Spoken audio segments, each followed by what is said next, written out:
Nilinaw naman ng mga abogado ng mag-asawang Diskaya na handa pa rin silang makipagtulungan sa Independent Commission for Infrastructure. Kaugnay po yan ang investigasyon sa flood control scandal. Pero kung hindi talaga sila tutulong, giit ni Public Works Secretary Vince Dizon, pasensyahan na lang. Narito po ang report ni Gerard de la Peña. Kailangan mag-cooperate sila. Kung hindi sila mag-cooperate, pasensyahan tayo. Hindi ba? Ganun naman kasimple yun eh. Yan ang babala ni DPWH Secretary Vince Dizon sakaling totohanin ni na Curly at Sara Diskaya na hindi na talaga sila makikipagtulungan sa investigasyon ng Independent Commission for Infrastructure.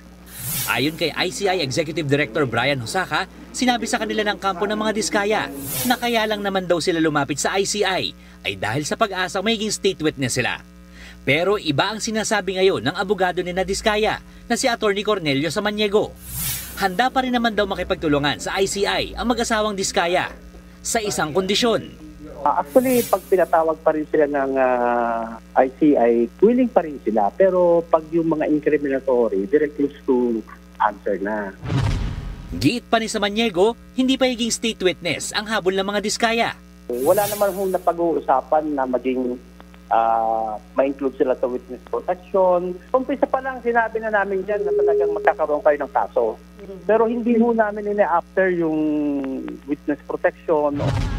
Ayon naman kay Ombudsman Boying Remulla, tumigil sa pakikipagtulungan ng mga Diskaya matapos umanong balaan na maaari silang makulong. Ang hinala ng mga investigador, ayaw na mag-asawa na tell-all dahil may gusto silang iligtas. Napa-walk out pa nga raw ang mga Diskaya. Nag-walk out sila, no, sinabihan nga sila that they may suffer jail time. They were not in a tell-all mood. They wanted to spare a lot of people and just choose what they wanted to say. Wala pa silang nararamdaman fear. Ika nga sa Tagalog, matinik, tsaka madulas. At ayaw umamin. Pero buwelta dyan ng abogado ng mga Diskaya, hindi ho kami nag-walk out doon. Ang usapin lang ho dito, pag incriminating po yung mga tanong, ini-invoke po nila yung right nila against self-incrimination. Nauna namang sinabi ng Department of Justice na handa na silang kasuhan ng mga sangkot sa flood control scandal, kabilang ang mag-asawang Curly at Sara Diskaya. Yan ay kahit hindi pa raw nila ibinubunyag lahat ng nalalaman nila sa korupsyon sa mga maanumalyang proyekto. Nagbabalita mula sa Frontline, Gerard de la Peña, News 5. Mga kapatid, ako po si Ruth Cabal. Dito tayo sa totoo, dito tayo sa True FM.